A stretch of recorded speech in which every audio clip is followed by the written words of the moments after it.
tal? ¿Cómo están? Buenas noches. Estamos en vivo y en directo, 21 en punto, 12 grados la temperatura en Asunción. Estamos en Canal 13, en el 13 estamos en Unicanal, también estamos en Radio 1. ¿Cómo estás, Pipo? Buenas noches. Buenas noches, Jorge, Claudia. Frío, fresquito. Me hiciste poner saco otra vez, me retaste la vez por pasada. fin, el otro día. Así que si me engripo, tu responsabilidad es directa. ¿Cómo estás, Claudia? Muy bien, Jorge. ¿Qué tal, Pipo? Un saludo a todos los televidentes de Unicanal 13 y también a los queridos oyentes de Radio 1. ¿Te queda muy bien el saco, Pipo? Sí, claro, pero me muero de frío. ¿Y vos tu vestido? Mi vestido, sí, de la Condesa. @ Condesa Asunción para todas las personas que quieran ver sus opciones. Ya es una opción otoñal, así con una media negra bien oscura. No pega este programa que Claudia haga una pasarela, ¿verdad? No va con No, el vestido. no está. Ella no está en eso, no está para eso. Pero La no. próxima. Sí, no, espera. Yo no tengo problema en hacer una pasarela si ustedes dos me acompañan. Ah, no. Sí. ¿Para qué? Juntos, ahí hay espacio para caminar. Vos podés lucirte sola, no hace falta bochornarnos a nosotros. Bueno, me quiero vamos a sentir lucirte. sola. Bueno, antes ya está con nosotros, enseguida vamos a charlar con él, con el ministro de Hacienda, Benigno López, a quien le agradecemos su gentileza de acompañarnos esta noche en una cantidad de temas que queremos consultarle a él, pero no podemos dejar de mencionar esto que sucedió anoche, que hoy acaparó las noticias, las redes sociales, un nuevo caso de lo que conocemos como gatillo fácil. La policía, 2 ya imputados, la Fiscalía decidió imputar a 2 policías que ayer persiguieron a un vehículo, dispararon. Hay un niño de 6 años que está herido. Acaban de compartir en redes sociales un circuito cerrado de imágenes donde se ve perfectamente que los uniformados van a hablar con el padre de la criatura. El padre, según el relato que él hace, ahí está el video que estamos. Esto sucedió anoche. Y la imputación, Claudia Pipó, hace referencia a varios hechos punibles. Sí, tenemos la imputación para estos 2 efectivos policiales por homicidio, también omisión de auxilio y lesión corporal en ejercicio de la función pública. Sobre este tema está en línea la fiscal Ana Girala. ¿Cómo le va, doctora? Buenas noches. Buenas noches, ¿cómo están? Buenas noches a toda la audiencia. Bueno, estábamos leyendo, ya tomó usted la decisión de imputar a 2 efectivos de la Policía Nacional. Sí, efectivamente. Que fueron imputados 2 personales que estuvieron involucrados el día de ayer, ¿verdad?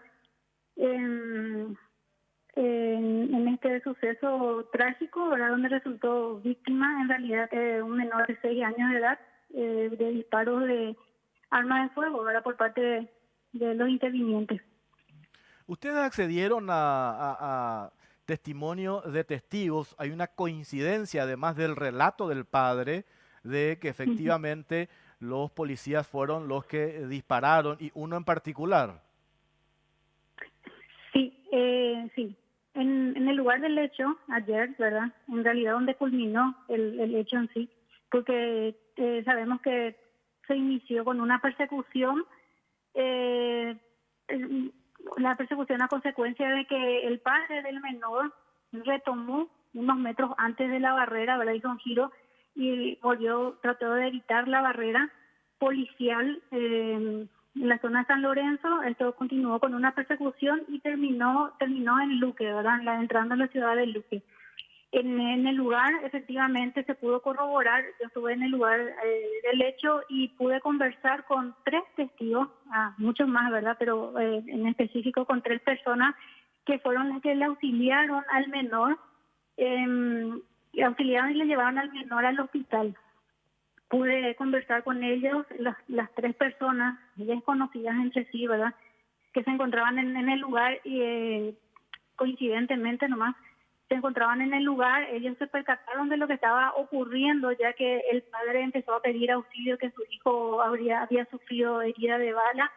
El niño estaba pidiendo auxilio, según las versiones de las 3 testigos. La madre se bajó también del vehículo con un bebé en brazos, pidiendo también auxilio por su hijo, y creo que al bajarse la madre con el bebé en mano es lo que le dio más seguridad a estas personas desconocidas que se encontraban en el lugar para acercarse al vehículo y poder auxiliar y sacar del auto al menor. puede acceder al circuito cerrado de un centro comercial, de un local comercial, ¿verdad? Que está enfrente, y se puede ver que baja el padre. Una vez que para el auto, baja el padre, la autopatrulla le choca a este rodado, baja, desciende también el chofer, el conductor de la autopatrulla, esposa al chofer, al padre del menor, y posteriormente el que desciende, la acompañante, va y revisa, ve el auto, ¿verdad? Ve que está un menor ahí, y ninguno de los dos atinaron a auxiliar al menor, a pesar del pedido de auxilio. Son los transeúntes, las personas que se encontraban ahí, lo que se acercaron y le auxiliaron. Y se ve, porque se ve la forma desesperada, si bien no se escuchan los audios, pues se ve la forma desesperada en que la mamá pide auxilio. Se ve que el policía se acerca al vehículo, en la parte trasera del vehículo, y observa, y estos dos personales policiales no atinaron a auxiliarle. Por eso uno de los hechos punibles por los cuales fueron imputados es la omisión de auxilio, teniendo en cuenta que estamos hablando de un menor de edad que fue herido de bala. Fiscal, Y las tres, ¿sí? sí, una consulta sobre las manifestaciones del padre que puso en duda la legitimidad de esta barrera policial, de que estaban en un lugar oscuro, que incluso alguno de los vehículos no tenía chapa. ¿Es cierto eso? ¿Se pudo comprobar la orden de trabajo de esta barrera en esa zona? El vehículo, el autopatrulla no tiene chapa. Eso fue corroborado. El auto no tiene chapa. Accedí también al circuito cerrado del lugar donde estaban haciendo patrulla, y se ve un cono y se ve una persona parada en el medio, ¿verdad? Y se va al costado. En uno de los costados se ve un auto. Se ve un auto, una patrullera, ¿verdad? Y se ve que esta persona, que está a bordo del vehículo Toyota, unos metros antes de llegar a la barrera, hace un giro en U y retoma el camino por el cual iba. En cuanto a la iluminación, no podría decirte con exactitud, porque no es muy clara la imagen, pero no parece tan oscuro, ¿verdad? No parece tan oscuro, pero sí no había muchos personales policiales en ruta. Estaba un personal policial en el medio de la ruta. Y al instante, después de dar la vuelta del vehículo, ya se ve el auto que empieza con la persecución. Sí se ve que la baliza del auto, del móvil que estaba ahí en el lugar, en un costado, estaban con las luces prendidas. Eso sí se ve, estaban con las luces prendidas. Pero el autopatrulla que inició la persecución no tenía chapa. Desconozco si en el trayecto, porque estamos hablando de una persecución de 6 kilómetros aproximadamente, desconozco si en el trayecto mantuvo la baliza prendida, las luces, desconozco eso. Lo que manifestó el padre es que durante todo el trayecto, cuando se percató que empezaron a seguirle, empezó con balacera. Es por eso que no detuvo la marcha, y como estaba con dos menores en el auto y con la esposa, entonces no detuvo la marcha, intentando buscar un lugar con luz, con iluminación y con gente. Eso es lo que manifestó el padre. Obviamente que estaremos realizando diligencias para obtener el circuito de todo el trayecto de esa avenida, para ver si efectivamente se puede visualizar que haya habido disparos durante todo ese trayecto, ¿verdad? Para justificar por qué haya huido. Manifestó también el padre que ayer, ¿verdad? Hoy no prestó declaración porque estuvo todo el día en el hospital atendiendo a la gravedad del niño. Pero ayer en el lugar del hecho manifestó de que él huyó porque el vehículo había comprado recientemente, todavía no tenía la cédula verde, estaba con criaturas al mando y no quería exponerse a que le quitaran el vehículo y a que le generaran una causa penal como consecuencia de ello. Esa fue la explicación. Entonces, pero son circunstancias. Manifestó también que estaba volviendo del hospital porque la bebé de 3 meses estaba con problemas para irse del cuerpo y que lo llevó al hospital. Obviamente que eso, ya con el curso de los días estaremos recabando informaciones para ver si realmente ocurrió de esa manera. Ok, a ver, Pipo. Fiscal, acá la cuestión es, él ve que la patrullera con las luces le sigue, es una avenida, por lo menos una avenida muy iluminada, muy transitada. Cuando ve que la patrullera empieza a seguirle, él no se detiene porque lo ideal sería saber si ya empezaron a tirarle. Sí, yo entiendo que se asustó y siguió no es razonable lo que hizo, no es lo lógico, no es lo prudente lo que hizo. tiene todo el derecho a no presentarse a la barrera, pero si ya ve que te sigue una patrullera con las luces y la sirena, más bien detenete si estás con criatura. Eso es lo extraño. Ahora, el haber tirado como tiraron los policías no tiene ninguna justificación, no hay forma de justificar eso, ¿verdad? Sí, no. De hecho que, como ya dijo el ministro, ¿verdad? Los efectivos policiales no tienen licencia para matar, ¿verdad? Y de hecho ni cuando uno es asaltado por ladrones, te voy a decir, ¿verdad? Tampoco es que te podés liberar fácilmente de una causa disparando y matándole a quemarropa si es que el agresor no te está respondiendo de la misma manera con que uno se está defendiendo. La proporcionalidad es el problema acá, ¿verdad? La policía ellos tienen obviamente la potestad de seguir, de perseguir cuando tienen sospecha de un hecho punible.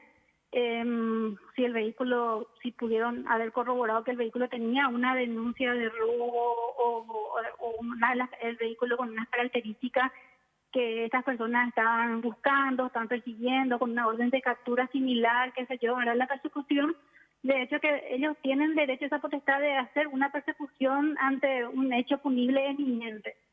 En este caso, como no declararon, entonces yo desconozco por qué, si la persecución fue solamente porque retomó, no pasó por la barrera o por alguna otra circunstancia, ¿verdad? Eso desconozco porque no declararon Doctora, los imputados. por último, dos cuestiones. Por último, por un lado, ¿se Sí. corroboró si efectivamente estas patrulleras tenían una orden para realizar esa barrera en ese lugar? Eso por un lado. Y por el otro, ¿cómo está? ¿Usted tiene información de cómo está el niño de 6 años? Sí, sí. De hecho que obtuve el libro de novedades de la comisaría, ¿verdad? Sí, ellos estaban asignados a realizar patrulla. De hecho que todas las comisarías, ¿verdad? No solamente esta, sino todas las comisarías, el día antes de que cada unidad de turno entre, son todos los martes la fiscalía, por lo menos en San Lorenzo, entramos nosotros de turno todos los martes y todas las comisarías los días lunes antes envían a la unidad que va a entrar de turno una nota informando que va a ser barrera, que va a ser control aleatorio, dónde va a estar y ellos siempre realizan ese tipo de actos, ¿verdad? Y posteriormente la comunicación de lo que resulte de estas barreras. En este caso, obtuve también el libro de novedades y sí estaban asignados ellos a realizar barrera, estaban asignados, tenían la orden de trabajo, ¿verdad? En la comisaría por lo menos. ¿Y cómo está el niño, doctora?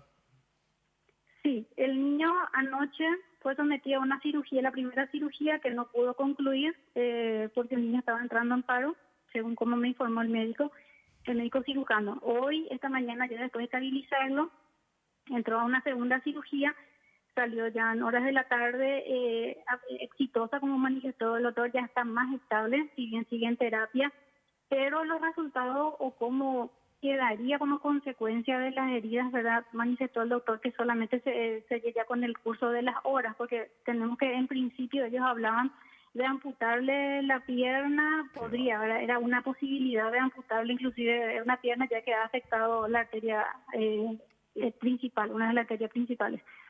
Y se pudo corroborar que 2 impactos de bala y una de refilón es la que sufrió el menor, pero ahora mismo está estable, ¿verdad?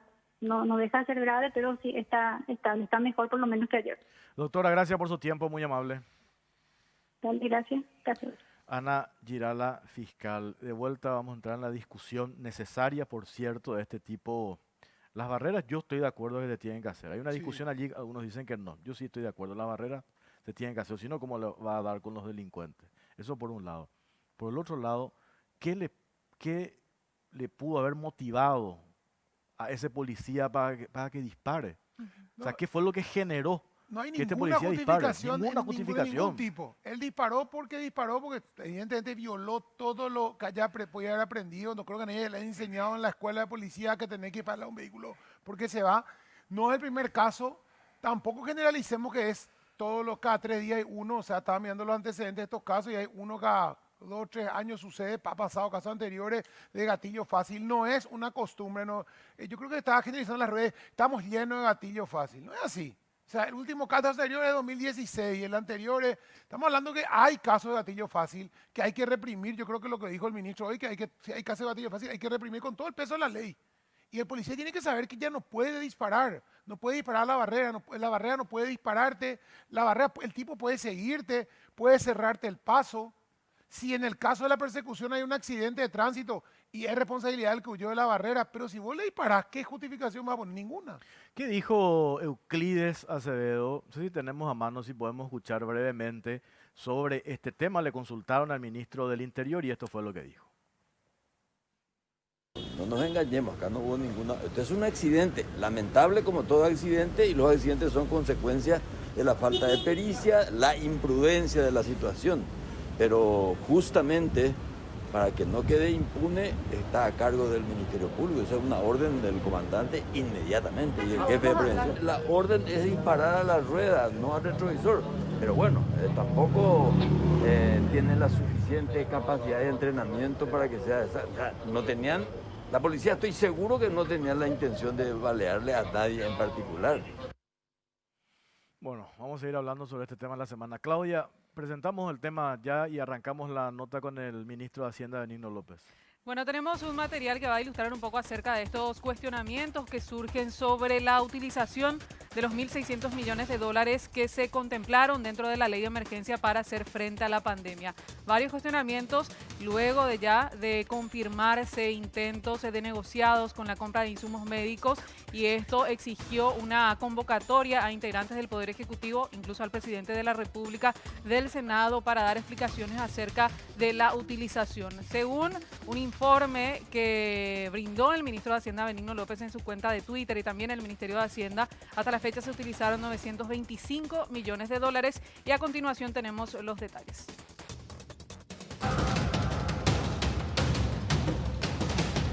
¿Dónde están los 1.600 millones de dólares de la ley de emergencia por la pandemia? Es la pregunta de la ciudadanía y en particular de los legisladores. Desde un principio existió temor sobre un posible malgasto del dinero en el marco de la emergencia sanitaria. Sin embargo, la apuesta fue dotar de los recursos necesarios al gobierno para enfrentar al COVID-19 y salvar vidas. A la fecha, con diferentes denuncias de irregularidades y el intento de un presunto negociado con la compra de insumos médicos, el sistema de salud sigue tan débil como antes del inicio de la pandemia y los médicos siguen desprotegidos. Además, la ciudadanía reclama que la protección al empleo no fue efectiva, pues las medidas de flexibilización de créditos no fueron eficientes y existieron cobros irregulares de los subsidios.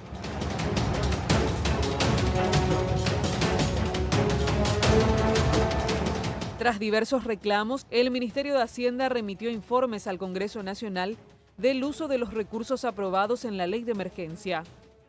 De los 1.600 millones de dólares, fueron utilizados un total de 925 millones de dólares, de los cuales 99 millones fueron transferidos al Ministerio de Salud, 63 millones de dólares al programa de adultos mayores y Tecoponá, 40 millones de dólares para jubilaciones, 61 millones para MIPYMES y capitalización, 26 millones de dólares para Ñangarecó, 300 millones de dólares para Putumó, 100 millones de dólares para el IPS, 159 millones de dólares para médicos, docentes y fuerzas públicas, y finalmente 77 millones de dólares para amortización de la deuda. Sin embargo, imperan las dudas, pues existen indicios y pruebas contundentes que los intentos de negociados están presentes en la pandemia y que la impunidad sigue tan latente como el coronavirus en la sociedad.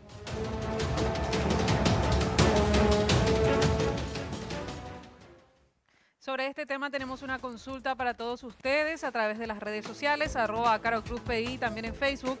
¿Crees que el gobierno ha utilizado correctamente el préstamo de 1.600 millones de dólares destinado para la emergencia sanitaria? ¿Sí o no son las opciones? Y los comentarios a través del hashtag COCP. Bueno, Claudia, muchas gracias. Benigno López, ministro de Hacienda, ¿cómo le va? ¿Cómo estás, Oscar, Claudia, la audiencia? Un gusto estar con ustedes. Jorge. Jorge. Oscar. Oscar me dijo. Jorge dije. Oscar. No importa. Oscar te dije. Yo no Está soy bien, Menchi por la duda. Ahora te dije no, Menchi. Yo no ¿sabes? soy Menchi por la duda. No, pero de acá yo veo, y Oscar Llamosa le envió un mensaje. No. Entonces, A ver. no te estoy Ojalá. No, pero no envió. No. Una broma. Ministro, antes de entrar a este tema de los 1.600 millones propiamente, vi Sí. unos tweets que lanzaste, donde aclaraste cómo se usó. Si estos reportes que estamos recibiendo del Ministerio de Salud, los casos sin nexo, y se instaló también esa posibilidad de retrotraer todo, de no avanzar en las fases que establece la cuarentena inteligente. Yo sí, ya estábamos hablando, intercambiando mensajes con algunas personas. Eso sería catastrófico desde el punto de vista económico, ¿verdad? Y te pregunto esto porque sos el referente en materia económica de este gobierno, que eso sería letal para la economía, ¿verdad? Sin que descuidemos lo otro que tiene que ver con la cuestión sanitaria, ¿verdad? Pero pensar en esa posibilidad, yo no me quiero imaginar lo que va a significar. Mira, yo le dije algo parecido ayer. Si nos vamos de acuerdo a lo que estamos planeando, ¿verdad? Y programando, lo ideal es que todo vaya como está fluyendo, ¿verdad? Que el Ministerio de Salud vaya pudiendo abrir, la sociedad se vaya pudiendo abrir paso a paso en esta cuarentena inteligente y no retroceder, ¿verdad? Porque esto tiene un costo alto en la economía. No me gustaría retroceder por los efectos negativos que va a tener en la economía, pero por otro lado estamos nosotros siguiendo la propuesta del Ministerio de Salud Pública con respecto a cómo ir manejando la pandemia. Entonces, lo ideal es que nosotros, primero, los ciudadanos, nos comportemos también dentro de las reglas que dice el Ministerio de Salud. De lo que yo me percaté en la última semana, la perrada cree que terminó el virus. O sea, las colas de autos son como antes, los ómnibus se ven mucha gente. Entonces nosotros mismos estamos dando lugar a que esto vuelva a retrocederse si es que el virus empieza a crecer, ¿verdad? Pero dicho esto también es parte de lo que tiene que pasar, ¿verdad? Tiene que haber nomás luego mayor cantidad de infectados para llegar a una meseta y después ir bajando y ir controlando adecuadamente la pandemia, ¿verdad? O sea que yo no quisiera volver atrás, ¿verdad? Sería complicado para la economía si uno mira este movimiento también que nos molesta por el lado de salud, mirando los números de ciertos factores de la economía, se vio un dinamismo diferente en los últimos días también. Entonces es complicada la ecuación de volver atrás si es que el virus se esparce de manera descontrolada, ¿verdad? Cuando hablamos hace un mes y medio atrás por ahí, ministro, yo te pregunté para cuánto, o sea, este plan que ustedes habían planteado era por, sobre todo la parte de subsidio, era por 2 meses. Sí. Y en 2 meses sí no pasaba, o sea, pasamos ya los 2 meses, ya tenemos que ir al segundo pago. ¿Cuánto cuesta por mes en subsidios la cuarentena? Y aproximadamente cuesta, o sea, nosotros previmos 400 millones de dólares, ¿verdad? 100 millones de dólares para IPS y 300 millones de dólares para la protección social, el programa PITIBO que usamos. Ñangueretá es un programa que que es paralelo, ¿verdad? Que estaba antes y va a estar después seguramente. De esos recursos nosotros hemos usado 100 millones en PITIBO y hemos usado, y IPS creo que llegó a 20, 25 millones de dólares, o sea, tiene todavía recursos. Nosotros tenemos recursos también para el pago, se inicia mañana el segundo pago. El problema que tenemos ahí para un tercer pago necesitamos una ley nueva, ¿verdad? Porque si sobraran recursos, la ley nos autoriza a hacer 2 pagos en el... Ok. O sea, pero hay recursos para un tercer pago sin Podría haber porque nosotros gastamos 100. Habíamos previsto 150, pero gastamos 100 ¿Pero por qué se programa gastó PITIBO. 100 en vez de 150? ¿Por qué no se llegó a todo o por...? Y porque el proceso de inscripción nos llegó a 1,5 millones de paraguayos como pensamos, llegó a 1.200.000. El Congreso le invitó al presidente para el martes, Sí. para que la invitación, de hecho Sí. no puede hacerlo de otra manera, y tengo entendido que el presidente ya respondió, invitó a algunos referentes del Parlamento para el miércoles, creo. Sí. Pero ¿quiénes van a ir? O sea, ¿va a ir alguien del Ejecutivo al Congreso Nacional? Nosotros estamos listos para irnos. El Ministerio de Hacienda está listo para ir al Congreso a dar todas las explicaciones que crean, porque nosotros creemos que están todas las respuestas para saber dónde están los 1.600, ¿verdad? Todavía no hay 1.600, ¿verdad? Pero dónde se destinó el recurso, a dónde fueron los recursos financieros, está todo explicado. Nosotros no tenemos ninguna duda de que se han distribuido correctamente y el programa que le toca al Ministerio de Hacienda ejecutar ha sido ejecutado de manera exitosa. El programa Pitió nosotros creemos que es uno de los más exitosos del país en mucho tiempo, ¿verdad? Hubo irregularidades que están siendo denunciadas por nosotros mismos, ya que la declaración que uno hace para acceder a Pitió es una declaración jurada. En función a eso hemos denunciado casi ya 300 casos aproximadamente al Poder Judicial de personas que cobraron y no tenían haber derecho a cobrarlo, ¿verdad? Y como leíste ahí en tu informe, del informe que hicieron, está claramente a dónde fue cada recurso y nosotros entonces, en vez de generalizar, tendríamos que hablar de salud pública. Y ahí también podemos decir que los recursos ya no se usaron, porque más allá del anticipo, todavía no se pagó nada, porque todavía no se entregó nada, ¿verdad? Entonces, habría que ir viendo poco a poco y tener clara la película en el tema del gasto. Nosotros tenemos también una página web importante que armamos con el BID, donde está toda la información. O sea, la información donde están los recursos está. Esa no es rindiendo cuentas. También está toda la información ahí. Ministro, Sí. le quiero consultar sobre eso. Entiendo, ¿verdad? Este desglose que se hace, ¿verdad? Que Sí. sería en general. Sí. Pero yo creo que es muy importante, ¿verdad? Tenemos ahí justo en pantalla, saber, ¿verdad? Estos 99 millones que fueron transferidos al Ministerio de Salud, ¿en qué se usó exactamente? Luego, por ejemplo, también hay un cuestionamiento sobre el tema de la capitalización, la flexibilización de créditos y todo eso. 61 millones para ese sector. ¿Puede dar algunos detalles sobre eso? Esos fueron capitalizaciones que se hicieron y se generaron los programas de crédito. Cada entidad, por ejemplo, la AFD puso a disposición de todo el sistema de 37 entidades más o menos, todas las líneas de créditos que pueden ser garantizadas por FOGAPI y todas las líneas de crédito a las cuales pueden acceder por la fiducia. En el informe que presentó cada entidad, ahora también al Congreso, está claramente quién hizo uso de esas líneas de crédito. Después está el final, o sea, cada banco a quién le prestó.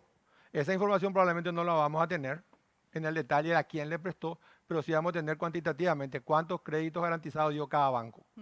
Y sobre los otros ítems, por ejemplo, ¿se va a poder contar el martes estos 99 millones de dólares? Claro, de no, salud? eso que te dije, ahí la crítica puede ser que no se usó todavía los 99 Claro, millones, ¿verdad? entiendo. Pero eso está en el programa. Se hizo el pago del anticipo, Sí. que está en proceso de recuperación, y habrá que ver qué otros proyectos el Ministerio de Salud llevó adelante en este tiempo, ¿verdad? Va a estar todo ahí. Y acá dice 159 millones para médicos, docentes y fuerzas públicas. ¿Los Esa- médicos cobraron ya El salario. el salario, pero no la No, gratificación? la gratificación todavía no. El salario de los médicos, docentes y fuerza pública está en esos 159 millones de dólares. El reclamo, por lo menos, es lo que hemos charlado con algunos parlamentarios y que después motivó esta invitación que hizo Blas Llano, el presidente Sí. de la República, y a sus ministros. Por eso le preguntaba sobre esa página de acceso a la información, Sí. rindiendo cuentas. Nosotros hablamos también el otro día con Carlos Pereira y él nos dijo que nos iba a pasar unos documentos, de hecho nos pasó, pero lo que no encontramos fue el desglose, esos documentos respaldatorios. Yo entiendo el tuit que Claro. usted mostró, en general, ya sabemos, 925 millones de dólares de los 1.600 ya están ubicados, digamos, en general, pero ese desglose, esos documentos respaldatorios, ese es el reclamo que yo escucho de los Pero parlamentarios. de los 99 o de todo. No, De de todo. todo, de todo. Toda esa información está. Lo que no está de los 99 porque no hay mucha ejecución en ese rubro. Tengo entendido que si vos entras a la parte de Hacienda vas a encontrar inclusive la lista de PTO, de la gente que cobró. ¿Y del resto? Y del resto también, tengo entendido. ¿Verdad? Voy a ¿Cómo? mañana a revisar. A mí me hizo una crítica un amigo también común y también envié el reclamo al BID el viernes, porque nosotros estamos vendiendo como una gran página y mucha gente se queja de que la gran página no es tan gran página. Entonces para mañana yo voy a tener un informe acabado de qué le falta y qué la gente está esperando, ¿verdad? Y por eso también la Contraloría, porque... No, la Contraloría hizo eso porque es su obligación. Ellos generaron una página donde ahora también vamos a cargar toda la información. Pero por Ahí va a eso- estar al detalle. Claro, pero por eso digo, la Contraloría también reclama el detalle. A eso me refiero. Por eso se da el plazo de 10 días más para que se remita toda la documentación respaldatoria. Pero Porque yo si creo se- que es parte del proceso de ellos. Ellos sacaron la reglamentación del jueves y nosotros el jueves tenemos 10 días para completar la información. Nosotros creo que ya estamos levantando y para mañana ya va a estar toda la información de Hacienda, al menos al detalle, va a estar a disposición de la Contraloría en la página. Ya también le enviamos una carpeta enorme con todos los documentos y con toda la información. ¿El dinero cómo se obtuvo los 925 millones que fueron transferidos seguramente? ¿De dónde salió? ¿De qué bonos, préstamos? Ahí también vale la pena aclarar, nosotros tenemos una línea de crédito de 1.600 millones de dólares, por un lado. Esa línea de crédito se financia con cualquier instrumento que podamos nosotros acceder. Básicamente esa es la autorización que nos dio el Congreso. Implica bonos multilaterales, Banco Central como crédito puente. Nosotros tomamos la decisión de tener siempre los 1.600 disponibles para la emergencia, no tener déficit ahí en la disponibilidad de los recursos en caso de que cualquiera de la entidad pida. Entonces nosotros primero pedimos al Banco Central un adelanto del puente, por eso el Ministerio de Salud tiene los 100 millones en la primera semana de abril, aproximadamente. Y después salimos a los mercados, donde emitimos 1.000 millones de dólares. ¿A qué plazo emitieron eso? A 10 años. ¿A 10 años? ¿A qué tasa? 4.95. O sea, ¿eso se amortiza cuánto más o menos por año? No, por año se pagan los intereses. Hasta los últimos 3 años donde se devuelven capital e intereses, ¿verdad? Fue una emisión bastante exitosa. El día anterior salió México, que es grado de inversión, y nosotros salimos más bajo que México, al mismo plazo, ¿verdad? También nos daba un margen para buscar de las multilaterales. Con las multilaterales tenemos acordado ya 600 millones de dólares, pero hasta ahora solamente nos han desembolsado 20. Entonces en la línea vos vas a mirar 1.000 millones más 20 millones más 580 del crédito del Banco Central. En la medida que vayamos, que se nos vayan desembolsando los créditos de las multilaterales, vamos a ir devolviendo al Banco Central. De hecho, una parte... ¿Todo a 10 años también con las multilaterales? No, esas son más largo plazo y esas son tasas más accesibles también, ¿verdad? Cada una, en la página, en el informe está cada préstamo, sus condiciones de financiamiento, ¿verdad? ¿Por qué hablamos, tenemos que ir a la pausa, con esta pregunta voy a la pausa, de nuevas líneas de créditos cuando que todavía, o nuevos préstamos en realidad, cuando todavía no hemos utilizado lo que ya... Eso es clave, vamos a hablar después, ahora querés que te explique. Vamos a hablar después. Okay. Pausa, venimos enseguida.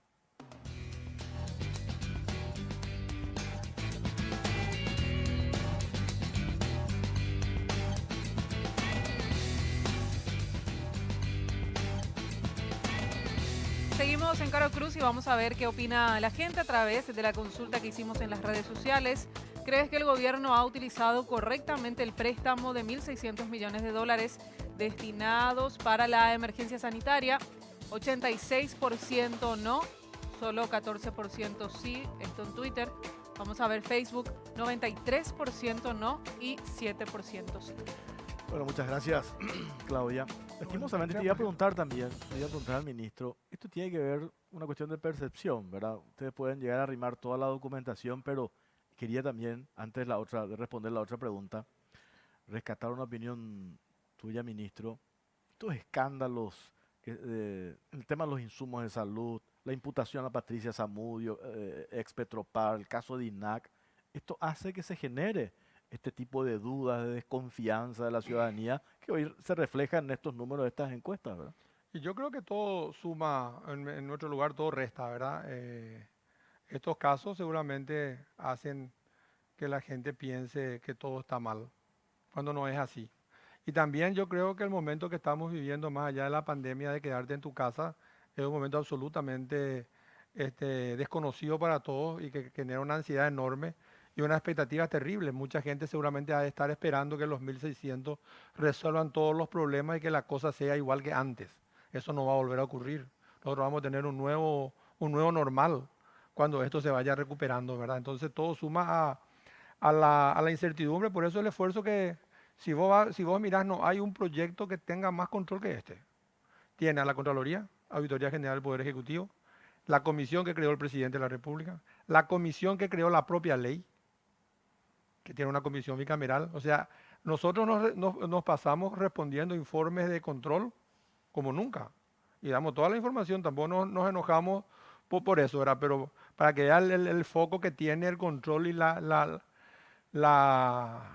visión que todos tuvimos al momento de diseñar los procesos de control.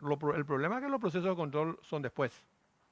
Entonces, cuando llega el control, ya ocurrió o ya se firmó el contrato, ya se dio el anticipo, se entregó, vos pediste un gato, te trajeron una liebre, no aceptás lo que te ofreció, entonces entras en un problema contractual complejo, ¿verdad? Y la Y gente ahí es quiere donde se solución. interpreta de que salta esto, los resortes, los organismos naturales de control actúan ya sobre hecho consumado. Ahí tenés el caso de salud. Se interpreta de que si no se hacía una denuncia mediática o de la prensa, no sé, porque hasta hace poco Yo- muchos estaban yo- todavía justificando y defendiendo lo que lo que pasó allí, ¿verdad? O puede ser que sabiendo que va a haber nomás luego un resultado en contra de lo que se hace mal, la gente se apura en denunciar para llevar algún rédito. Si salía mal, si sale mal, todo se va a saber. Yo creo que las compras en salud, si vos necesitas las máscaras, si vos necesitas las cámaras, las camas, y te vienen cosas que vos no compraste, no te van a aceptar en el Ministerio de Salud algo que vos no compraste, ¿verdad? Yo creo que así funciona, ¿verdad? ¿Qué pasó? El éxito de la cuarentena hace que no sea necesario nada todavía en esta lucha, posiblemente la sea en algún momento. Entonces, no hubo la entrega, no hubo la necesidad, muchas cosas ocurrieron. Acuérdate que todo esto se diseñó en marzo, cuando pensamos que el pico iba a ser abril, ahora pensamos que el pico va a ser junio, ¿verdad? Y entonces, pero eso no nos suma a nosotros en credibilidad y nos complica, ¿verdad? Que los hechos no sean del todo prolijos como queremos que sean. Hay una cuestión acá que estábamos hablando la semana pasada y las semanas anteriores, que el tema del famoso FOGAPI se llama el Fondo de Garantía de sí. Bueno, habla del 70% de cobertura del crédito, Sí. es de hablar de aumentar porque no hay interés en los bancos privados, razonablemente, porque es plata ajena de los bancos, en prestarle a la gran parte que necesita y aumentar esa garantía a más, y era que el Estado se haga responsable a lo mejor el 90, el 100%. ¿Es factible eso para que se pueda canalizar mejor los créditos? Porque ya veníamos en una situación difícil el año pasado en muchas microempresas, pymes y compañías que no eran sujetos de crédito en ese momento. Hoy son menos sujetos de crédito todavía, pero ustedes mismos y todos necesitamos que eso sigan funcionando y sigan trabajando esa gente. Mira, con tu pregunta ya contestar la tuya, la anterior. ¿Qué pasa con FOGAPI y por qué se necesitan más recursos? Cuando nosotros pensamos la ley, FOGAPI era un instrumento que no se había usado mucho. O sea, no es nuevo, pero no se conoce. En los primeros días hubo una caída brutal de la demanda de crédito y no había caso que se preste. ¿Por qué? Porque los bancos tenían que cuidar la liquidez y tenían miedo de que no iban a recuperar ese dinero. Entonces fortalecimos FOGAPI no solo con el dinero de la línea de 1.600, sino con otros recursos que también teníamos disponibles. Por eso pudimos poner 100 millones en FOGAPI y 100 millones en la fiducia. Y garantizamos hasta el 80% en esa ley. Y de los créditos que se daban al inicio, 3, 4, 5 por día, hoy estamos en 300. Esta semana creo que fue mucho más porque se veía un panorama más claro. No importa cuánto más claro, pero era más claro que hace 2 meses o que hace un mes. Entonces el crédito iba a fluir con más fuerza. Nosotros le sacamos entonces presentamos esa ley, que es la que me preguntaste, donde hay un fortalecimiento a FOGAPI y un fortalecimiento a las pymes y MIPYMES. Con 100 millones de dólares que tiene FOGAPI hoy, garantiza 500 millones. Hay una fórmula financiera donde el apalancamiento es 5-1, con 100 millones garantiza 500. El mercado de las pymes es de 1.000. Quedamos cortos con 500. No tenemos 500. O sea, la mitad del mercado no va a acceder al crédito. Entonces, hubo una iniciativa parlamentaria donde realmente hubieron dos. Hubo la de utilizar las reservas para garantizar operaciones de toda la economía, que el equipo económico dijo que eso era pan para hoy, hambre para mañana, y que ponía en riesgo todo lo que podríamos hacer en la recuperación. Hicimos un informe técnico, la Cámara de Diputados aceptó y no la trató. Y el otro era FOGAPI, donde nosotros le dijimos sí, estamos de acuerdo con la idea que ustedes tienen. Es más, le proponemos unos cambios, que era subir la garantía al 90%, porque las más riesgosas son las que menos acceso tienen, ¿verdad? Para darle el fortalecimiento del capital operativo, el capital de trabajo, nómina de salario. También vimos que habían otros grupos que necesitaban alguna asistencia y que no encontraban cooperativas de crédito, al no ser parte del Banco Central y no tener un prestamista de última instancia, no tienen dónde acceder al crédito, a la liquidez. Las casas de crédito, que usualmente están por fuera del sistema formal, tampoco tienen. Fortalecimos también esos dos productos. En este nuevo FOGAPI iba a entrar también un programa que queríamos hacer para los colegios privados, para una línea de crédito accesible a los colegios privados, que están en un proceso de que tampoco están cobrando. Y tenía también una pata para llegar al 100% de las pymes, o sea, no iba a haber problema de que las pymes reciban la garantía en la medida que fueran sujetos de crédito. Y también íbamos a tener un programa ambicioso de financiamiento de la vivienda. Todo ya esto mirando en la reactivación, ¿verdad? Entonces, esa ley no tenía financiamiento. Podíamos usar nosotros de nuestra línea de crédito, pero no iba a restar del 1.600 que el Congreso nos aprobó. Y hoy es incierto. Yo no sé si Salud va a usar los 500 millones de dólares. Yo no sé si los 300 millones vamos a usar nosotros todos los 300 millones o solamente 200. Puede ser que haya un resto, puede que no. Pero estos necesitan hoy el poder mirar y el poder tener la posibilidad de acceder a créditos con garantía. Entonces, por eso es que se pide ese crédito adicional, porque no está previsto en la línea de 1.600. La línea de crédito era 276 millones de un crédito del Fondo Monetario Internacional. Realmente no es un crédito y es un crédito, hay una duda jurídico-económica ahí, pero nosotros decidimos llevar al Congreso para que se discuta.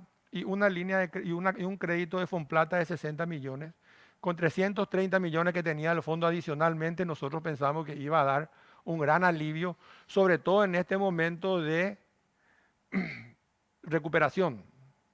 Hoy vos te vas, hay más demanda del crédito, hoy vos te vas, los bancos te van a prestar porque hay una posibilidad de que no sea todo negro. Pues, sin embargo, baja participación estaba leyendo hoy de los bancos. ¿Hasta cuándo? De Yo los... te estoy hablando desde que se empezó a abrir. El análisis que se tiene es de los 2 meses, ¿verdad? Al comienzo, con toda la economía cerrada, no había Cristo que te preste un guaraní, salvo excepciones. Después mejoró sustancialmente. Hoy, al miércoles, habían entre 250 y 300 créditos por día. Hace un mes eran 3 a 4. Si la cuarentena sigue siendo inteligente y seguimos abriendo y no retrocedemos, seguramente en los próximos meses va a ser. Claro, porque, porque ahí hay una hoja de ruta, ya no hay incertidumbre. Ya no hay incertidumbre. Entonces lo que va a haber es riesgo. Entonces el riesgo te va a garantizar el Estado hasta el 90%. Entonces iba a ser un elemento fundamental para la recuperación. Lamentablemente se confundió todo el jueves. Nosotros nos fuimos el martes, hablamos y explicamos, creímos que estaba todo bien. Y vamos a ver qué pasa en el derrotero constitucional. Nosotros creemos que es clave esa ley para anclar las expectativas del sector de pymes y MIPYME. Hoy, la queja que tenían antes ahora se va a multiplicar porque ahora ni siquiera vamos a poder garantizar el 100% del mercado de pymes, ¿verdad? Lo otro que queríamos consultarte, ministro, estaba viendo también hoy, funcionó esto de exoneración de los servicios, ESAP y ANDE, independientemente, no sé si podemos hablar de los casos sobre facturación que explicó o no, me parece Villordo, ¿verdad? Porque fue todo un escándalo, para mí no quedó claro, ¿verdad? Pero hoy estaba viendo que ellos dicen, nosotros necesitamos 15 millones de dólares para hacer frente a esta exoneración que hicimos, ¿verdad? Y parte de los 1.600 es también para subvencionar eso. Está contemplado. Está contemplado en el de la ANDE con seguridad y en el de SAP creemos que también, ¿verdad? Porque ese fue el compromiso. El problema nomás fue que cuando nosotros planteamos 1.600 y la idea no era exonerar, sino era posponer. En el Congreso se aprobó 1.600, pero se aprobó, en vez de exonerar, perdonar. Entonces eso genera una ecuación económica diferente y financiera que estamos viendo y que nosotros tenemos los recursos para hacer frente a eso. Creo que de todo esto que no se va a utilizar, como eso está autorizado también en la ley, no creo que haya problema para estos 2 meses. Ahora, si queremos un tercer mes, tenemos que volver al Congreso, ¿verdad? Hablando de otro mes, Ñangarecó, ¿por qué un solo pago? Viendo que también ese programa, al igual que PTO, funcionó y sirvió para oxigenar a muchísima gente. ¿Por qué un solo pago, Ñangarecó? No sé, habría que ver con Joaquín y con Hugo. Ellos están tratando de tener otro Ñangarecó también, ¿verdad? Y nosotros estamos viendo también un programa más permanente de Pitibó, pero eso va a requerir recursos financieros. Vamos a tener que ir al Congreso a discutir de nuevo cómo hacer. Nosotros pensamos que tenemos que tener un año y medio de fortalecimiento del sector más débil y eso va a necesitar financiamiento adicional, ¿verdad? Y entonces cuando tengamos cerrado el número dentro del plan, eso vamos a tener que discutir también, porque si no, ¿cómo vamos a hacer la contención? Esto nos cuesta a nosotros 40 millones de dólares al día más o menos el cierre. Y la economía en su conjunto de crecer el 5 va a crecer menos 3. 8 puntos del PIB son 3.200 millones de dólares. Y es el sector formal, sumarle lo informal al cual le tenemos que llegar también, ¿verdad? Y estamos también trabajando en un programa para Ciudad del Este, o sea, para toda la frontera. No solo que es una zona afectadísima. Afectadísima, ¿verdad? afectadísima. ¿Y qué, por ejemplo, se puede hacer Y con estamos ellos? viendo, nos reunimos con ellos virtualmente, después con uno de los representantes de ellos, hicieron una propuesta en cuanto a la cuestión impositiva, la cuestión tecnológica, también la petición del duty free en Asunción. Estamos viendo qué podemos hacer de manera responsable y sensata para darle alguna luz al problema complejo que tiene la frontera, ¿verdad? Hoy estaba viendo también, haciendo referencia a una publicación, decía cartera de préstamos se duplicó con las multilaterales en la era Benigno. Y veía unos números que efectivamente saltaron los últimos 20 meses, digamos, de 2.500, creo que casi a 4.800. Eso, ¿qué explicación Yo no tiene? leí, porque ayer ya pifiaron cuando sumaron mal la deuda. Ayer dijeron que teníamos una deuda de 2.442 millones y sumaron varias cosas varias veces, ¿verdad? No leí, pero no creo que hayamos duplicado y no creo que sea mi era, porque el año pasado el presupuesto era del gobierno de Santi y de HC. O sea, no es cierta esa versión, es una media verdad. Que creció, sí creció, porque nosotros enfrentamos una política anticíclica el año pasado y presentamos la pandemia este año, ¿verdad? O sea, acá tenemos casi 6 puntos del PIB de impulso fiscal con respecto a el funcionamiento de la economía y tratar de salir de esta crisis, de esta pandemia. Hay 6 puntos y en esos 6 puntos son créditos multilaterales, bonos. En bonos solo yo emití 1.600 ahora, ¿verdad? Que es casi un tercio de todo lo que se emitió.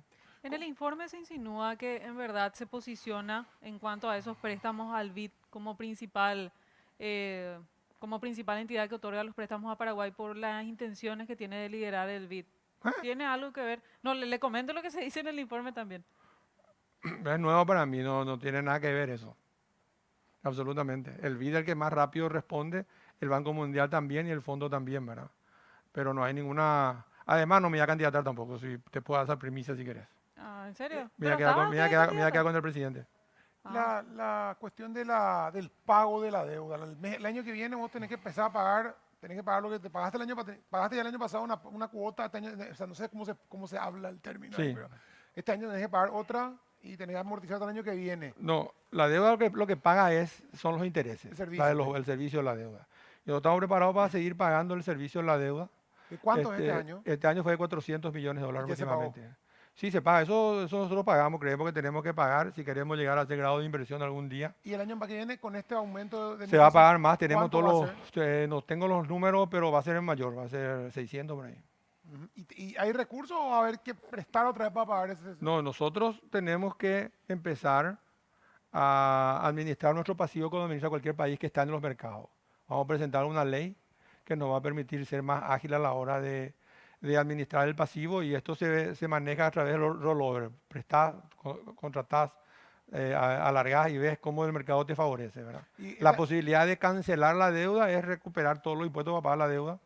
Creemos que para eso lo que tenemos que hacer es invertir en el país. Y en lugar de hacer eso. este proyecto de achicamiento, como vos le quieras llamar, achicamiento, ¿cómo es? Reforma del Estado, en ese sentido no te generaría, o sea, ustedes son favorables a eso. ¿Cuál es la propuesta de ustedes?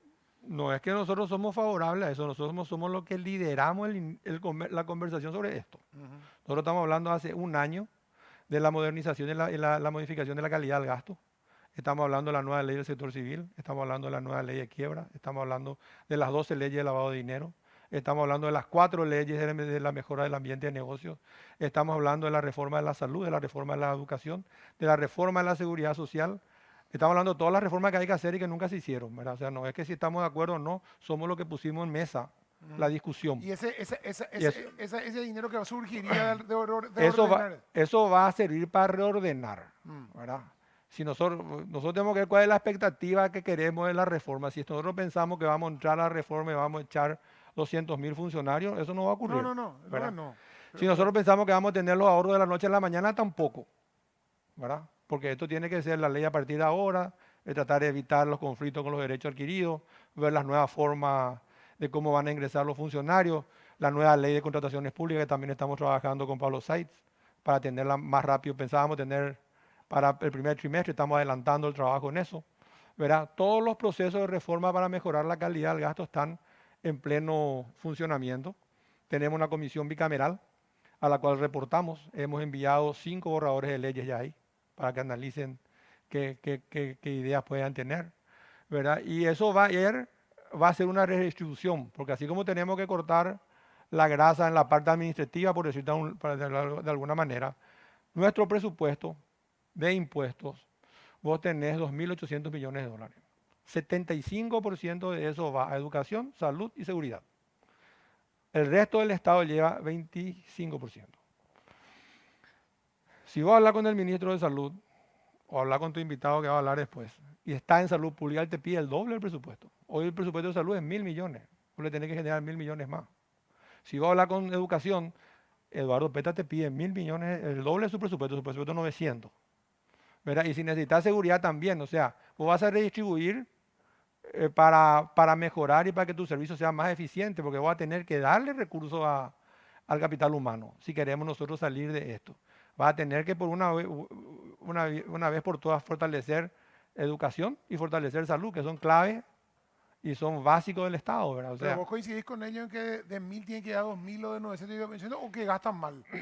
O sea, háblame como economista ya y no como, solo como, y hay como que, ministro bueno, de Hacienda. yo te digo, lo bueno es que vamos a entrar a mirar. Lo bueno es que vamos a entrar a mirar ahora porque los ministros están de acuerdo en mirar. Seguramente hay mucho esfuerzo que en el gasto también. Eduardo la otra vez me contó que gastaron 1.600 millones el año pasado en arreglar una escuela, porque ya estaba todo previsto, ya estaba todo presupuestado, ya estaba terminando y la escuela tiene 11 alumnos. ¿Cuántos de esos casos hay?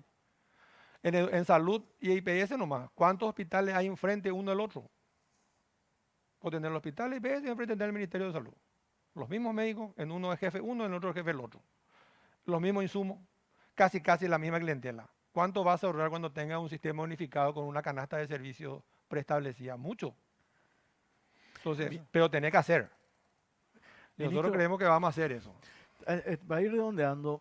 ¿Qué fue lo que en realidad sucedió? Yo escribí hoy en La Nación sobre ese tema, de que se tergiversó en parte, ¿verdad? Hay siempre oportunistas y charlatanes en ese sentido, pero esa hipótesis de que el gobierno iba a emitir bonos de dólar a Itaipú para a partir de ahí generar recursos y hacer frente a todo este problema. ¿Qué es lo que, no sé si llegaste, fue una declaración tuya, me parece, que de ahí sale el tema?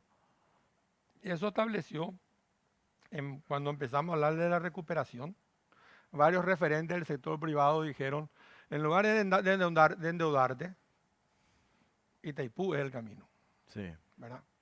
Endeudarte en Itaipú, generar 10.000 millones de dólares, 5.000 para cada parte y usar eso como tu fondo de desarrollo. Hasta ahí es lo que hubo. En función a eso, el presidente me dijo, ¿será que Itaipú Brasil querrá? ¿Verdad? Eso no se puede hacer unilateralmente, eso se requiere. Sí. La modificación del tratado. Se requiere el acuerdo de Brasil, se requiere el acuerdo de Paraguay. Se requiere que vaya a cada congreso y cada congreso apruebe. Eso es un proceso que casi es similar a la revisión del anexo C. Yo le planteé informalmente al ministro de Economía y el ministro de Economía de Brasil no tiene mucho interés. Es más, no me respondió luego. O sea, más eso no hay.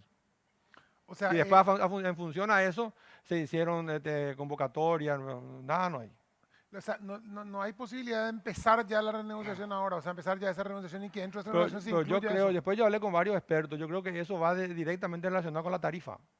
O sea, ¿qué queremos de la tarifa? Nosotros queremos que se mantenga, queremos que disminuya. Pero se hace una deuda futura, en 2023 se paga toda la...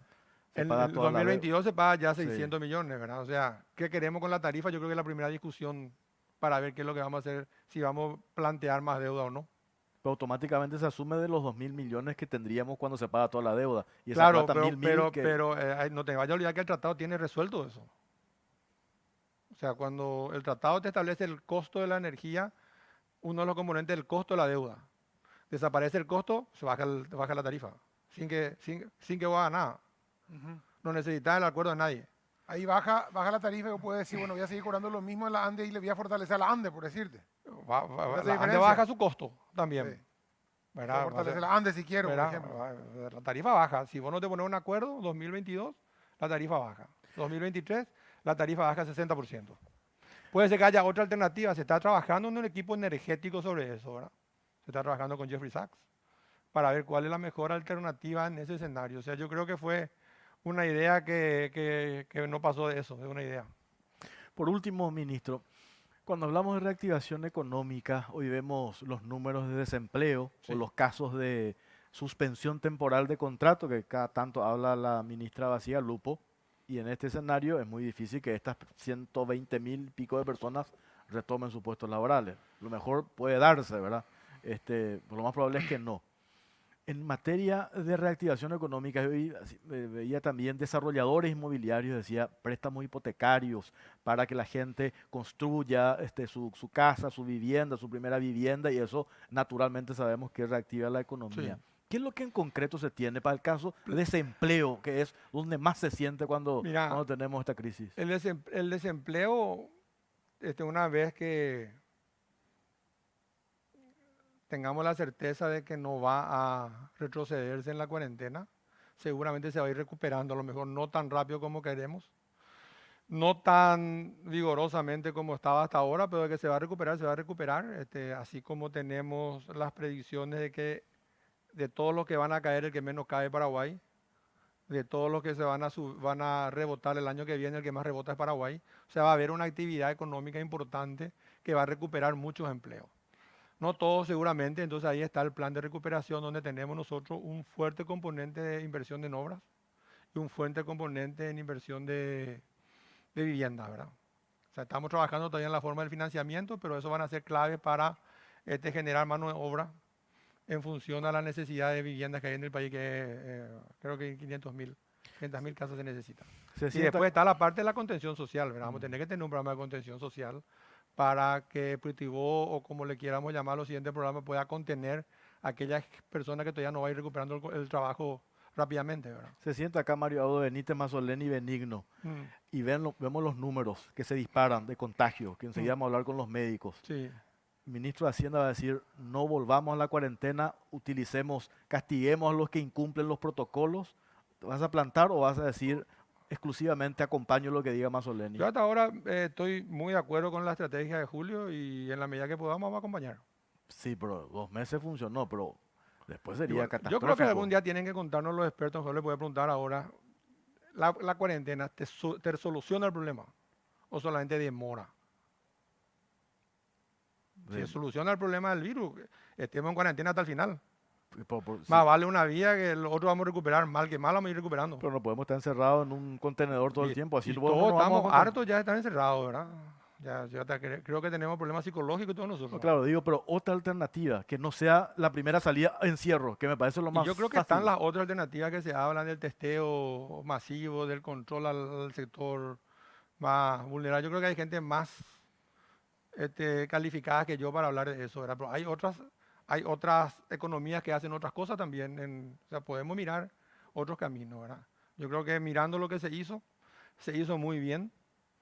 Se contuvo la curva, como le llaman ellos, ¿verdad? Se evitó que el contagio sea masivo. La economía tuvo un plan adecuado que no tiene nada que enviar a ningún país de la región. Está entre los más poderosos. Pero tenemos que seguir hacia adelante. Yo creo que juntos vamos a encontrar un camino mejor, ¿verdad? Porque No, lo que yo quiero saber nomás si usted como ministro de Hacienda se va a plantar Mazzoleni, no podemos más irnos al encierro. pero espera, ¿cómo va a ser eso? ¿Y después qué pasa? Y busquemos otra alternativa. No, si Julio plantea la cuarentena total, yo no voy a tener problema en acompañarle. Aunque tenga un efecto catastrófico para la economía. Ya tuvo 40 millones por día. Y sí, pero por eso íbamos a sumar. ¿Y qué va a hacer si no va a tener la otra respuesta? Si va a ser todo negro como ellos dicen, catastrófico como sea, nosotros vamos a evaluar bien para salir en contra del Ministerio de Salud. No creo que se dé ese escenario. Ministro, gracias por su tiempo, Cuando muy quiera. amable. Bueno, hacemos una pausa nosotros. Sí, Pipo, señor. ¿quería decir algo? No. Pausa, a la vuelta hablamos con dos profesionales médicos sobre cómo sigue ahora el tema de estas fases del desarrollo de la cuarentena inteligente. Pausa, ya venimos. Así como hace 209 años atrás, hoy estamos escribiendo una parte importante de nuestra historia. Una donde la solidaridad, el esfuerzo y el ingenio que nos caracteriza son nuestros recursos más fuertes para lograr que todo vuelva a ser como antes. Hoy más que nunca, los paraguayos dependemos de nosotros. Pool naturalmente paraguaya.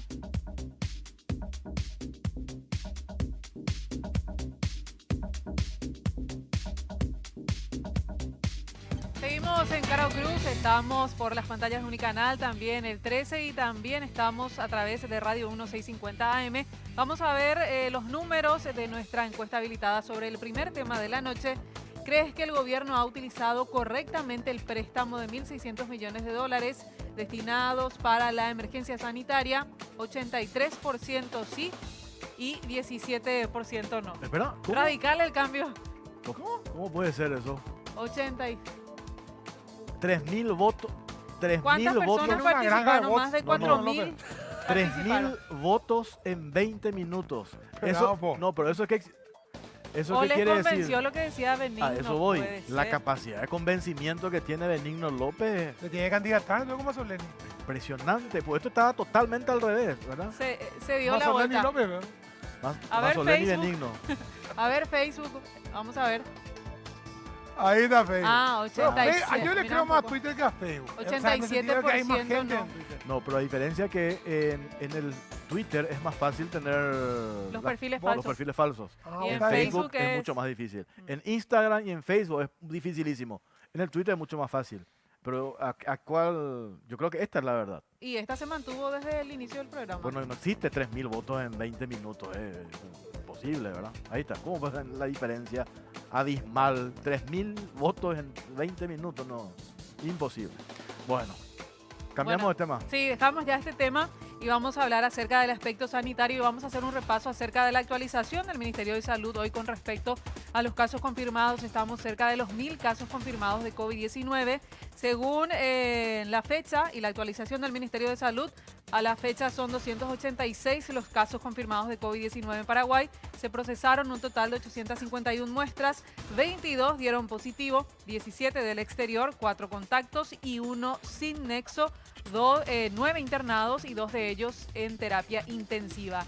Está vigente una alerta epidemiológica con respecto al aumento de los casos confirmados de la enfermedad sin nexo y esto por supuesto pone en alerta a todo el sistema sanitario porque implicaría un retroceso en la cuarentena inteligente, en el avance que tanto estamos esperando, según dijo el propio ministro Julio Mazzoleni. Pero a continuación el material.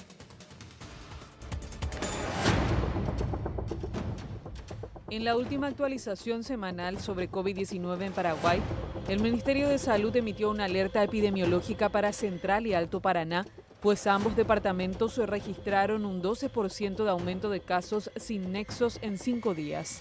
Además, desde la cartera sanitaria advirtieron sobre el riesgo de dispersión de los casos en las zonas de frontera y otras regiones por la relajación de algunas medidas sanitarias y adelantaron que todos estos factores podrían obligar a frenar el avance de la cuarentena inteligente. Pero lo que más preocupa a las autoridades sanitarias es la disparada de casos sin nexos y el nivel de contagio en la comunidad, cuya evolución determinará la estrategia de salud. Por lo que las autoridades advierten una vez más que si no se respetan las medidas de cuidado de la segunda fase de la cuarentena inteligente, volveríamos a la fase 0, es decir, a una cuarentena absoluta. Tenemos una pregunta para todos ustedes que dice, si aumentan los casos sin nexo de contagiados con la COVID-19, ¿estarías de acuerdo en volver al encierro, sí o no? Y los comentarios a través del hashtag COCP. Bueno, muchas gracias, Claudia. Me envían acá si se puede comprar en Twitter y se puede comprar votos. Hay No un comprar, link. no, pero puedes comprar, puedes tener perfiles. No, votos. Se puede comprar. Acá me También. pasa un experto en Ah, informática. que después te voy a decir quién es. El que te hackeó el teléfono de tu amigo ahora. No, otro. Sí, sí, un amigo ya. Está el doctor Hernán Rodríguez, director de Vigilancia de Enfermedades Transmisibles con nosotros. ¿Qué tal, doctor? ¿Cómo le va? ¿Cómo están? Muy buenas noches. Muchas gracias por la invitación nuevamente en este programa. Nos relajamos. Lastimosamente, lo que estamos viendo es que tenemos que hacer un refuerzo en el mensaje, porque si es que recordamos en continuar con estos hábitos saludables y preventivos que ya aprendimos, en el transcurso del programa vamos a volver a repetirlo seguramente, si lo hacemos bien, no hace falta volver a entrar en una cuarentena estricta. Basta con que permanentemente vimos en las imágenes, por ejemplo, o dos personas hablando, una de ellas teniendo la mascarilla en el mentón. Entonces, ¿para qué la tiene? ¿Verdad? Tiene que colocar cubriendo boca y nariz. ¿Por qué? Porque el virus sale por las secreciones que se expulsan por boca y nariz. Es sentido común, es fácil y si dos personas usan mascarillas y están frente una a otra, ¿verdad? Si las dos usan, el riesgo de transmisión es bajísimo, cerca del 1%. Entonces, son medidas muy fáciles de mantener, digamos, es cuestión de práctica y de sentido común y de conciencia, por supuesto. Ahora, le pregunto al doctor y al doctor Mateo Almeida, también está con nosotros. Buenas noches, también saludarla. Buenas noches, gracias por la invitación. Por un lado, lo que decimos es volver a la cuarentena estricta en el tema laboral, sobre todo, en el tema de la producción. Pero acá hay una cuestión de la gente que está violando la cuarentena, que nosotros nos llama la atención o que le indigna, mucha gente nos indigna, es la gente que se reúne para hacer una fiesta, para hacer un asado, para hacer una reunión, para jugar piqui, para jugar lo que sea. Y ese tema en algún momento va a tener que aflojarse, porque la presión también de la gente que quiere salir, quiere encontrarse con sus amigos, quiere encontrarse con la familia, quiere jugar al vóley o quiere jugar al fútbol, va a hacer que tengamos que aflojar en algún momento sin que haya vacuna o sin que haya cura, doctor. O sea, ¿vamos a tener que seguir aguantando eso o se pueden buscar alternativas saludables para poder hacer eso? De hecho, la flexibilidad, no sé, disculpe, Sí. agarro la pregunta, ¿verdad? Es justamente progresiva. Obviamente, lo que primero interesa en este caso estuvo recién el ministro de Hacienda, ¿verdad? Entonces, es el aspecto económico. Entonces, ¿qué es lo más importante? Ir retomando paulatinamente todo lo relacionado a la parte laboral, productiva, económica. Entonces, obviamente, lo que es esparcimiento, diversión, va a quedar a un lado, por supuesto.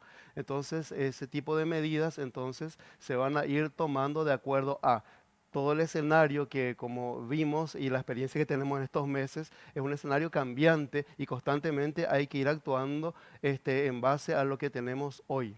Entonces, eso es algo lógico, es algo evidente, es algo sensato, ir, digamos, aflojando, como bien decía Pipo, ir aflojando primeramente en aspectos importantes para la sociedad, para después ir viendo la posibilidad de ir teniendo en cuenta otro tipo de actividades.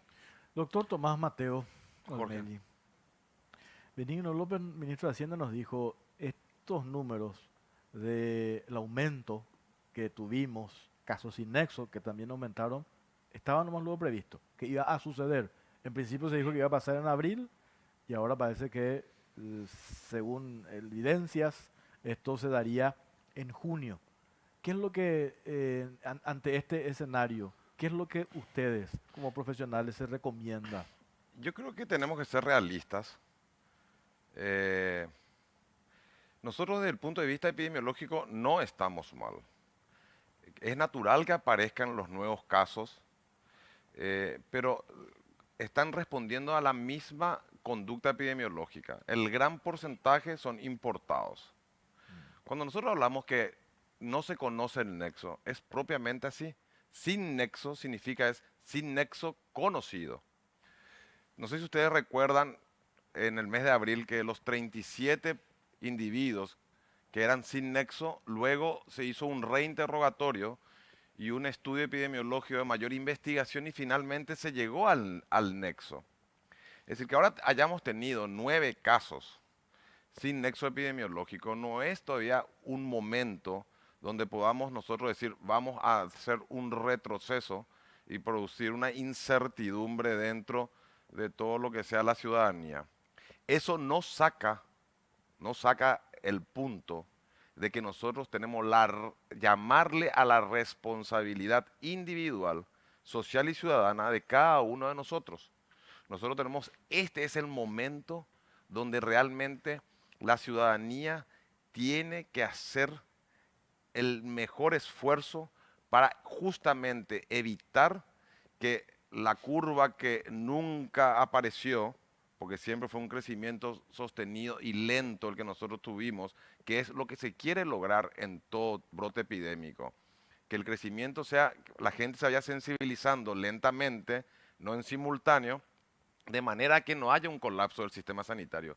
Hoy estamos con un sistema sanitario con una disponibilidad de camas del 85% en camas comunes y un 85% en terapias intensivas, porque muy probablemente ese espacio que antes ocupaba en esta altura del año, otros virus respiratorios que circulaban, que siempre impactó al grupo de riesgo, mayores de 65 años y enfermos con comorbilidad, hoy estaban internados y estaban en terapias intensivas.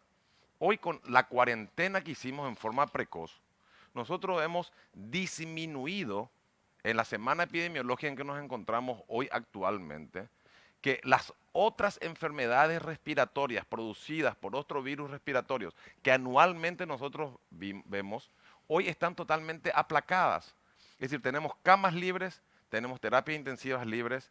Creo que no es el momento de estar ya hablando de un retroceso en la fase, creo que es el momento de estar hablando de una responsabilidad mayor por parte de la ciudadanía en las medidas de protección individual, de manera individual, social y colectiva, de manera a que nosotros sigamos transitando, como lo estamos haciendo desde el mes de marzo, por esta pandemia, como lo estamos haciendo.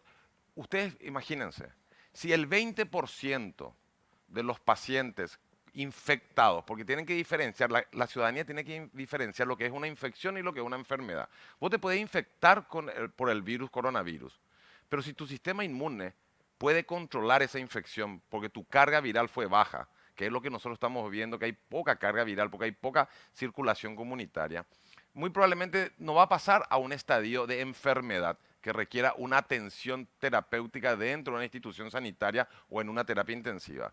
De 1000 casos que tenemos, como dijo recién Claudia, ¿verdad? 987 casos tenemos. 200 de esos tenían que haber sido hospitalizados, si no vamos por las reglas estadísticas que estamos viendo en otras regiones o países.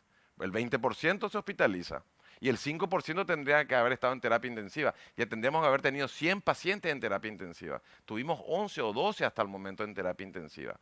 ¿De qué nos habla eso? Que tenemos una circulación comunitaria de muy baja intensidad y con una carga viral, secundariamente a la baja circulación comunitaria, también de baja carga viral, donde el impacto no está haciendo en la salud propiamente dicho. Uno puede infectarse, pero no enfermarse. Pero esa realidad es la realidad de hoy. No sabemos cuál va a ser la realidad dentro de 7 días cuando veamos nosotros los siguientes resultados. Que hayamos crecido un 12% en 5 días, a mí me tranquiliza, de los casos sin nexos conocidos. Ahora bien, si me dicen, duplicamos en 3 días, ahí sí, aparte de alertar que estamos haciendo ahora, alertando a la población que este es el momento donde la ciudadanía tiene que ser extremadamente responsable, ahí me voy a alarmar. Pero que en el 12% tenemos un índice de transmisibilidad bajísimo. Ahora, en el caso de que empiece esto a aumentar, va a aumentar la carga viral, probablemente todos dicen eso, va a empezar a subir. Y pregunta acá a una persona que vive con una persona mayor, o sea, famoso una persona de 30 años que vive con una persona de 60. Si esa persona tiene que salir a trabajar porque ya empieza a funcionar su lugar de trabajo, va a trabajar con las medidas del caso, o sea, tapabocas, se lava las manos, evita los contactos, trabaja en su lugar. La posibilidad de que se contagie y que luego, si mantiene esas mismas medidas, volver a su casa, sacarse la ropa, desinfectarse, le contagie a esa persona, ¿cuál es la probabilidad? ¿Es alta o puede vivirse de esa manera o no? De hecho, no solo se puede vivir, se debe vivir así, y no solamente, como dijo Tommy, ¿verdad?, para la COVID-19, sino para todos los cuadros virales respiratorios que se transmiten de una manera similar.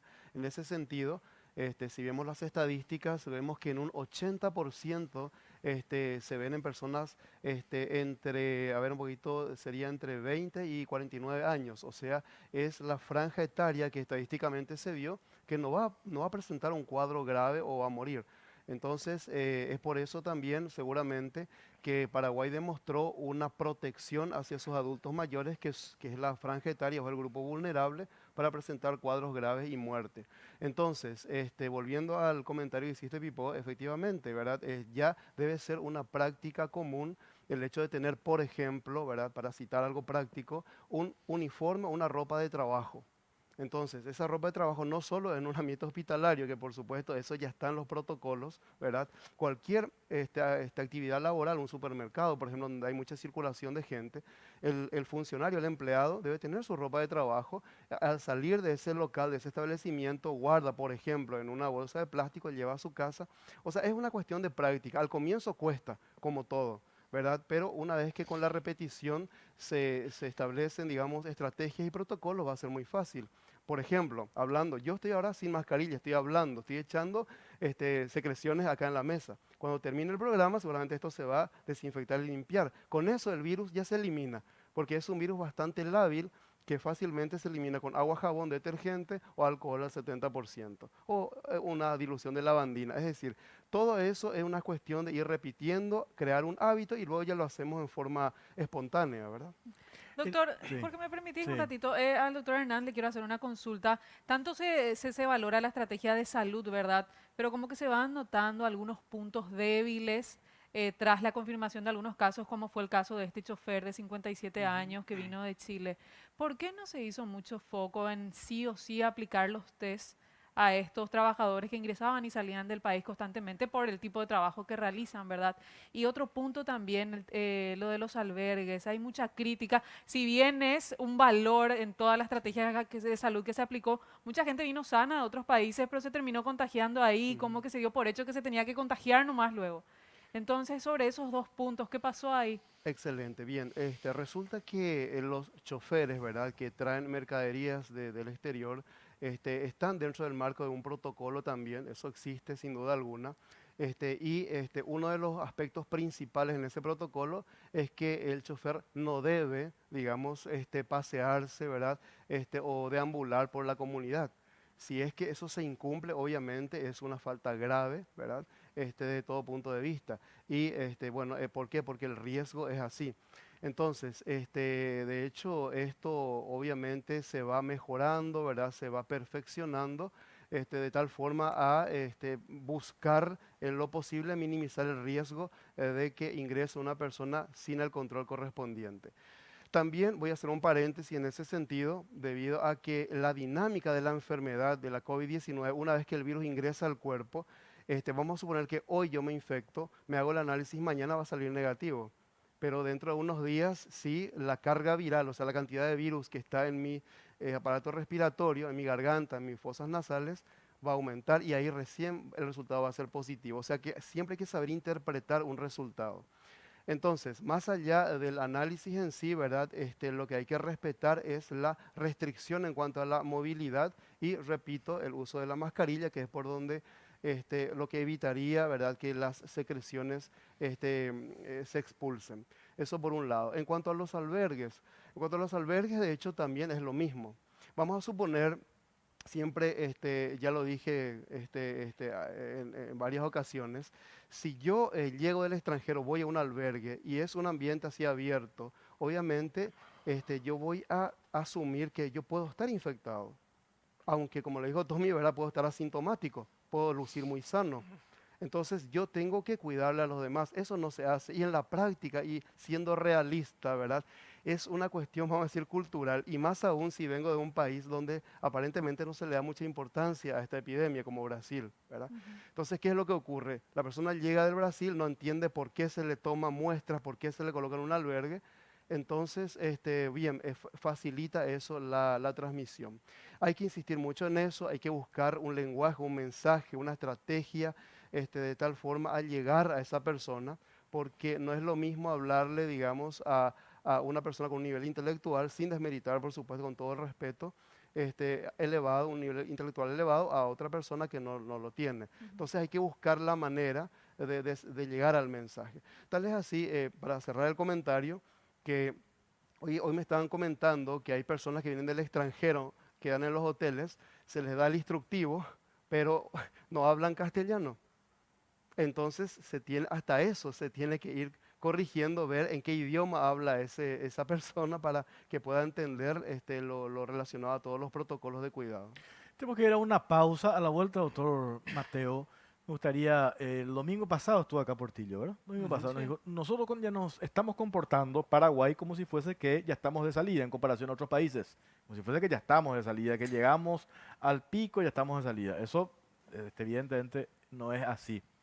¿Qué es lo que tenemos que hacer entonces nosotros? Y si estarían de acuerdo ustedes plantear lo de la cuarentena absoluta por regiones para no entrar de vuelta al encierro, como por ejemplo la presencia de este militar en el departamento de Paraguarí, Roque González de Santa Cruz, me parece ese municipio, ellos ya están con intenciones de ir a una cuarentena absoluta. A la vuelta de la pausa respondemos eso, ya venimos.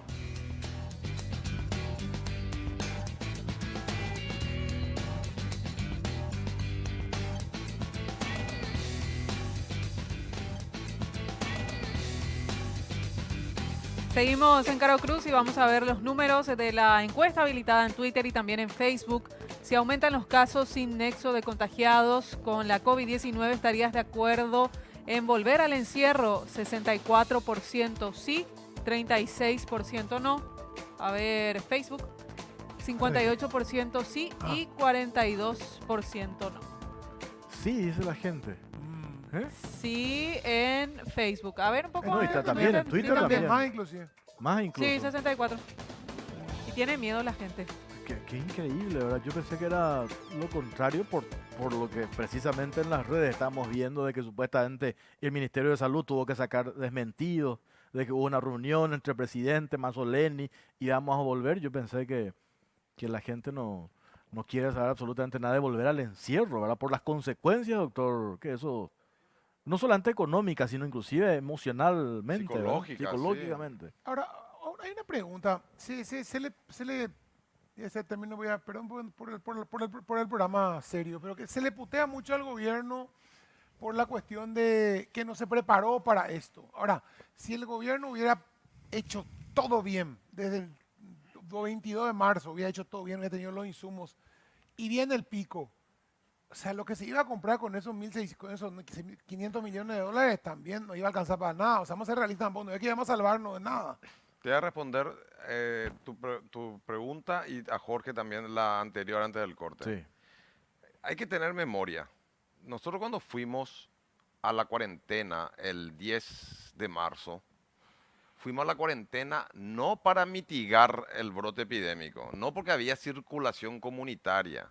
Nosotros fuimos a la cuarentena para fortalecer el sistema sanitario, para capacitar a los trabajadores de salud y para educarle a la gente de que estaba habiendo un brote epidémico en Asia, Europa, Estados Unidos y que en algún momento podía llegar acá. Nosotros fuimos a la cuarentena con 3 casos, es decir, 2 casos importados y 2 casos que se contagiaban acá con nexo, ¿verdad? Que fueron los primeros médicos del Hospital Bautista. Es decir, fuimos a una cuarentena muy precoz, no por definición epidemiológica, fuimos porque estábamos con un sistema sanitario totalmente olvidado, como dice Benigno, tiene un presupuesto de 500 millones y Julio Mazzoleni le pide 1.000 millones para hacer frente a algo por lo menos, porque el sistema sanitario paraguayo venía recontraestresado de esta epidemia del dengue, que fue bastante grande y fue olvidado durante 60 años. Es decir, no teníamos sistema sanitario. Hasta el número de trabajadores de la salud está. Nosotros si entramos a la cancha a pelear contra el coronavirus, entramos con 3 jugadores menos porque tenemos menos trabajadores de la salud que lo que se requiere en relación al número de camas que tenemos en el sistema sanitario.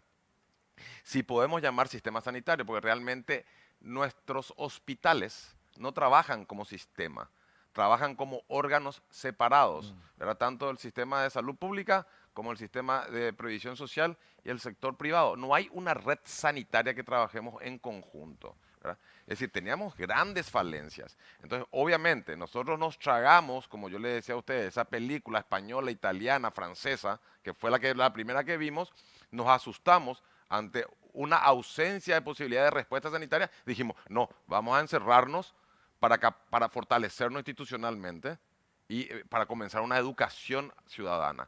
Esa educación ciudadana hoy es el momento que aflore. Hoy tiene que aflorar.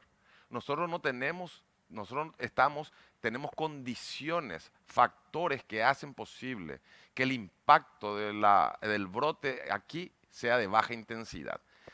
Nosotros no somos Perú, Lima, que tiene un gran aeropuerto, prácticamente cosmopolita, ¿verdad? Que tiene 9.200.000 habitantes y que tiene comercio pesquero con el Asia. No somos Santiago, no somos San Pablo, todos sitios con grande afluencia de extranjeros. Nosotros somos un país mediterráneo, teníamos un vuelo a Europa 3 veces por semana y nada más, ¿verdad? Y habitualmente venía cargado de argentinos que dejaban el auto en el aeropuerto y por tierra ya pasaban, se iban a Chaco o a Posadas, ¿verdad? Es decir, nosotros tenemos, primero eso, país mediterráneo, poco turismo extranjero, es lo que importamos poco el virus.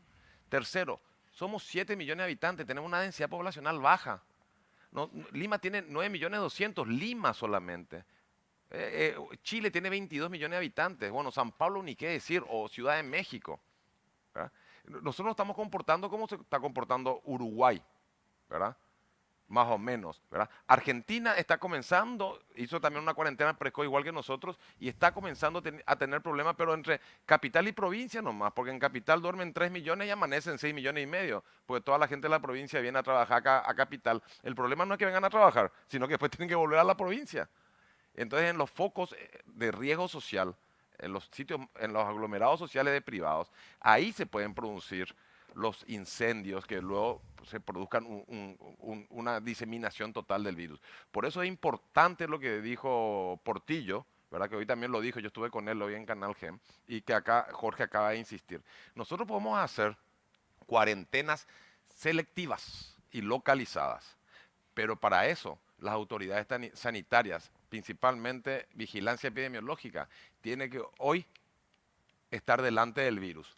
Tiene que comenzar a testear, detectar al infectado, no al enfermo. Si vos le detectás al enfermo, no sé, hasta cualquiera le va a detectar a un enfermo, ¿verdad? Al infectado, a ese asintomático o presintomático, porque el asintomático no tiene síntomas, pero después puede presentar síntomas, entonces hay que llamarlo presintomático. Vos no sabés quién va a desarrollar la enfermedad o no, ¿sí?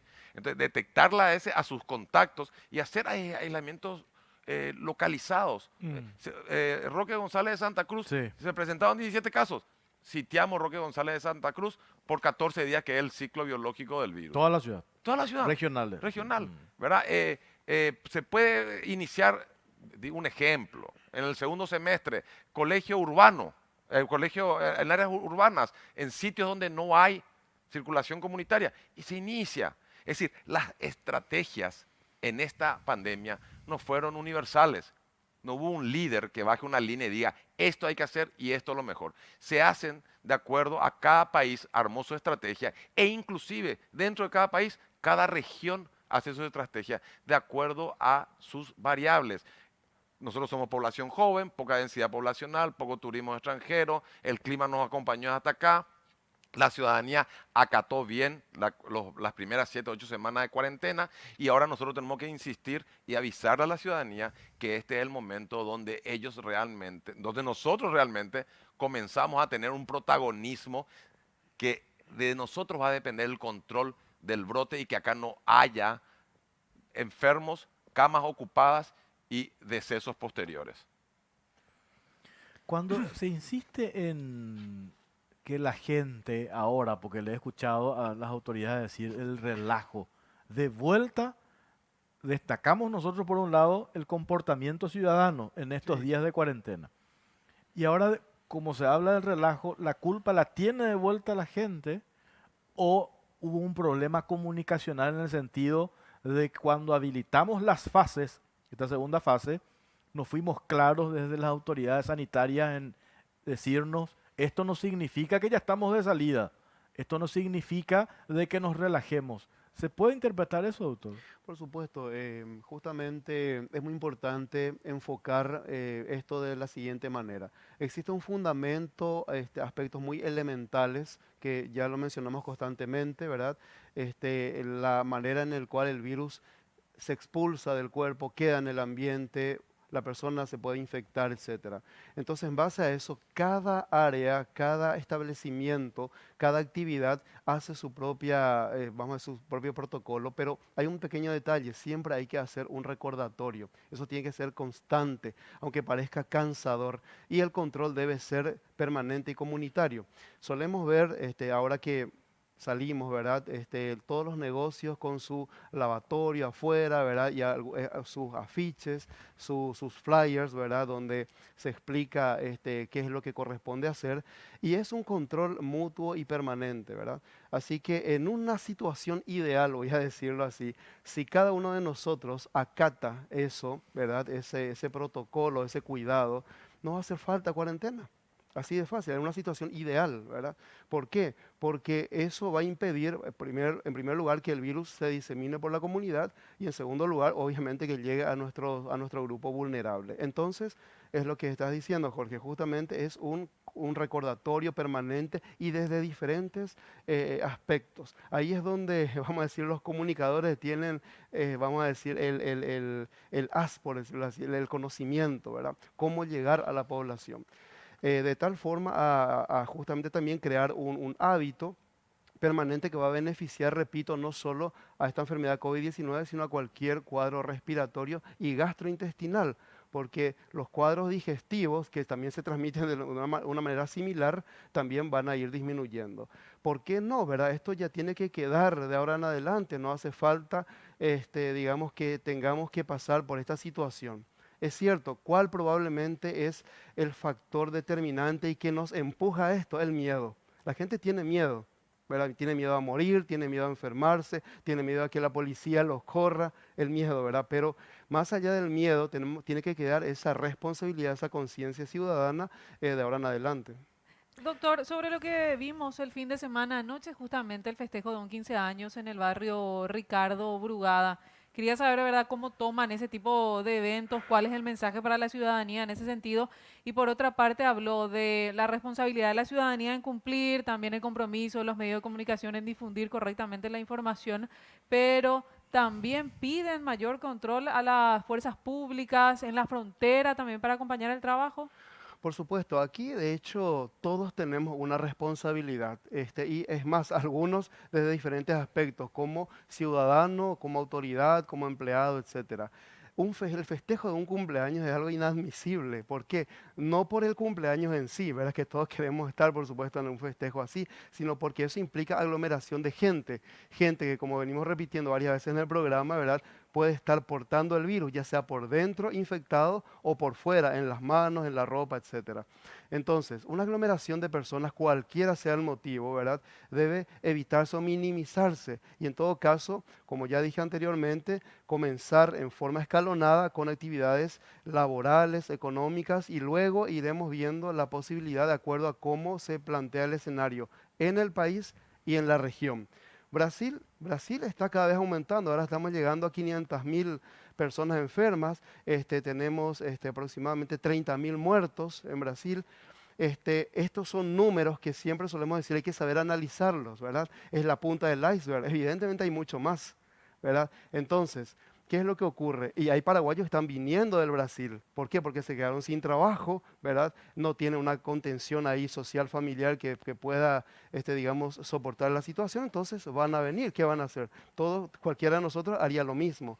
Por supuesto, como compatriotas los recibimos, pero con la condición de que queden en albergues, que ya mencionamos, debe ir mejorando paulatinamente. O sea, es un fenómeno bastante cambiante, dinámico, que día a día vamos aprendiendo y vamos teniendo la obligación de mejorarlo. Doctor, Sí, el adelante. tema de los insumos en los hospitales, o sea, seguimos con la misma discusión, o sea, los médicos de los hospitales y el personal dicen no recibimos, no tenemos, el ministerio dice, bueno, estamos enviando, estamos repartiendo, y llegamos después de 70 días de lo que había en depósito tendría que estar repartido, lo que llegó tendría que estar repartido, o sea, a toda velocidad, ¿verdad? Sobre todo en las zonas más afectadas. Ya hay equipamiento, por decirte, en el Central, en Asunción, en donde hay más casos, ¿están equipados los hospitales para recibir gente o no? Bien, en ese sentido hay que siempre especificar de qué hablamos cuando tratamos de tocamos el tema específico de insumos relacionados al equipo de protección individual.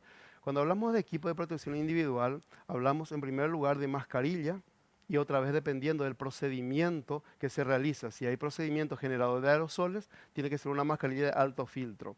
Y protectores oculares o faciales. Eso realmente es lo principal debido a que es la vía a través del cual el virus ingresa al cuerpo. Es allí, bueno, no es el área que me corresponde en el Ministerio de Salud, pero si es que eventualmente falta ese equipo en particular, ¿verdad? Obviamente existen los canales correspondientes para pedir de tal forma que se provea al establecimiento de salud, ¿verdad? Desde vigilancia y específicamente desde el programa de infecciones asociadas a la atención de la salud se establecen las especificaciones técnicas de esos equipos y también, por supuesto, los lineamientos de la bioseguridad. Bioseguridad no solamente es la disponibilidad de equipos de protección individual, sino también su forma de uso, cómo colocarse, cómo sacarse, porque muchos profesionales sanitarios se infectaron al sacarse el equipo. Estaban bien protegidos, ¿verdad? Ese equipo se contamina, obviamente, ese es el objetivo del equipo, contener, digamos, las secreciones, pero al sacarse se comete algún error y luego la persona se toca la cara y de esa manera se infecta. O sea, es todo un protocolo y constantemente requiere un entrenamiento. El personal sanitario debe entrenarse en esos aspectos. Y también tener en cuenta el otro aspecto que es la limpieza y la desinfección, como dije, ¿verdad? Existen áreas de los hospitales donde el equipo de limpieza debe tener conocimiento, práctica y, por supuesto, llevar a cabo adecuadamente eso, ¿verdad? De tal forma que se minimice el riesgo de transmisión. Tenemos que hacer una última pausa, doctor, y a la vuelta me gustaría que nos responda. Usted dijo que es real, ¿verdad? La disponibilidad de cama. Un 85% disponible tenemos hoy. En el desarrollo de la fase de esta cuarentena inteligente, ¿en qué momento el ministro de Salud Mazzoleni tiene que levantar el freno de mano? Cuando llegamos, no sé, de esta disponibilidad al 50, al 40, no sé cuánto. ¿Me puede responder eso a la vuelta de la pausa? Ya venimos.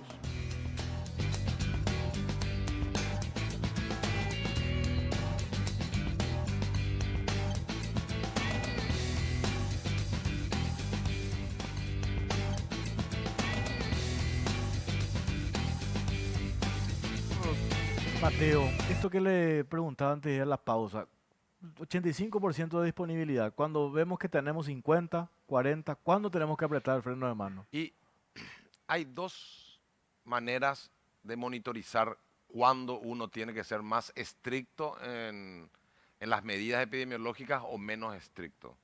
El primero es el índice de reproductividad, RO. Bueno, pero vamos a hacerlo sencillo para la gente. Es cuando nosotros veamos que un individuo infecta a más de un individuo porque van aumentando el número de casos dentro de la comunidad, ese es un factor de alerta, ¿verdad? Habitualmente este virus tiene la capacidad de un individuo infecta a 3. A ella es catástrofe, como dijo Pipo, ¿verdad? Entonces una catástrofe, si un individuo infecta a 3, es una catástrofe porque se duplica cada tercer día el número de infectados. Y no se olviden que de ese número de infectados, el 20% va a ser enfermedad grave y el 5% vaya a terapia intensiva. Eso es por un lado. Vos tenés que estar midiendo, que eso lo hace muy bien Guillermo Sequera. Está controlando si su índice de transmisibilidad o el número de infectados se duplica, se triplica o se cuantuplica cada 5, 6, 7 o 8 días. Mientras no se duplique cada tercer día, vamos bien. Ahora estamos en un bajo índice, es decir, un individuo infecta menos de uno, a 0,59 me parece estamos nosotros. Estamos bien. Y el otro punto es lo que vos dijiste. ¿Hasta qué porcentaje de camas ocupadas podemos nosotros tolerar? Y bueno, eso va de la mano con lo anterior, ¿verdad? Si nosotros, no hay un número, un 80, un porcentaje, pero si nosotros hoy en día tenemos casi el 100% de las camas, no 100, 85% de las camas disponibles y tenemos una baja circulación comunitaria y tenemos un índice de transmisibilidad o un crecimiento de la transmisión comunitaria de baja intensidad, muy probablemente esas camas no se van a ocupar en forma interpestiva, que es lo que se quiere lograr. Esas camas, sí, nosotros vamos a ser, como dice Pipo, una población altamente susceptible a infectarnos por el virus, pues tuvimos muy poca circulación comunitaria. Y eso, que quede bien claro, va a durar todo este año y probablemente el año que viene, lo que significa que la nueva normalidad tiene que ser aplicada estrictamente. Hay que mantener el distanciamiento físico, social, evitar la aglomeración, lavarse las manos frecuentemente, usar tapaboca, no cuesta nada. Y eso hay que estar, es una educación continua y hay que estar supervisando. Entonces, obviamente, si nosotros vemos que nuestras camas se van ocupando a un ritmo exponencial, que vos te vas a dar cuenta enseguida si en una semana ya tenemos una ocupación del 50% y en 10 días tenemos el 70%, hay que poner el pie en el freno. Acá no hay estrategia válida.